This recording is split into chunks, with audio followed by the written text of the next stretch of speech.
ছাত্রদল কর্মী জাহিদুল ইসলাম পারভেজের হত্যাকাণ্ড পূর্ব পরিকল্পিত বলে মন্তব্য করেছেন কেন্দ্রীয় ছাত্রদলের সভাপতি মোহাম্মদ রাকিবুল ইসলাম রাকিব। এই ঘটনার সঙ্গে জড়িতদের বিচার দাবি জানিয়েছেন তিনি। নতুন নামে পুরাতন ফ্যাসিবাদ ফিরে এসেছে বলেও মন্তব্য করেন ছাত্রদল সভাপতি। নয়াপল্টনে বিএনপির কেন্দ্রীয় কার্যালয়ে রোববার এক সংবাদ সম্মেলনে একথা বলেন তিনি।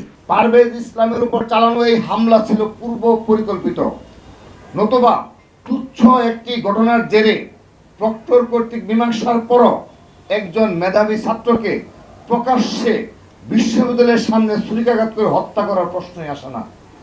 আমরা এই নৃশংস হত্যাকাণ্ডের তীব্র নিন্দা প্রতিবাদ জানাচ্ছি এবং অবিলম্বে এই হত্যার সাথে যারা জড়িত সন্ত্রাসীদের দ্রুত গ্রেপ্তারের দাবি জানাচ্ছি।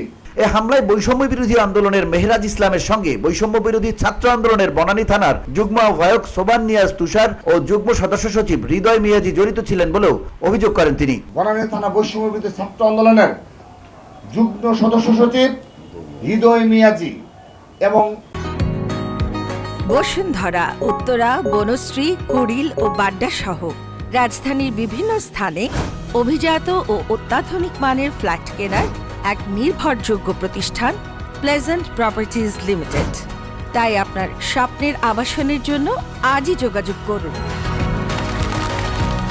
Pleasant properties limited, where destiny matches eventually.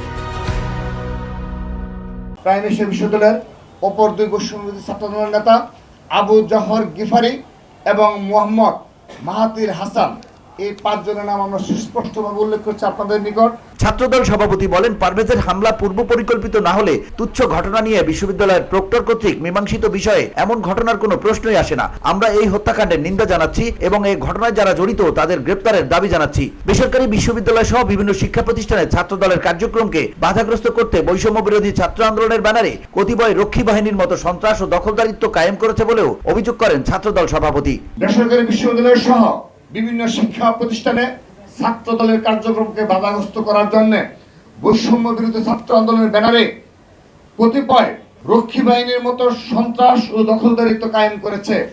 তারা বিভিন্ন ক্যাম্পাসে ছাত্রদলের কর্মীদের মবের ভয়ভীতি দেখিয়ে ছাত্রলীগের স্টাইলের সন্ত্রাসের পুনরাবৃত্তি করেছে। তিনি আরো জানান, এই ঘটনায় বৈষম্য বিরোধী আন্দোলনের বনানী থানার 5 নেতার বিরুদ্ধে মামলা করেছেন নিহতের চাচাতো ভাই। পরে তাদের বৈষম্য বিরোধী ছাত্র আন্দোলনের সঙ্গে সম্পৃক্ততার বিষয়টিও স্পষ্ট করেন তিনি। VOD Bangla news desk.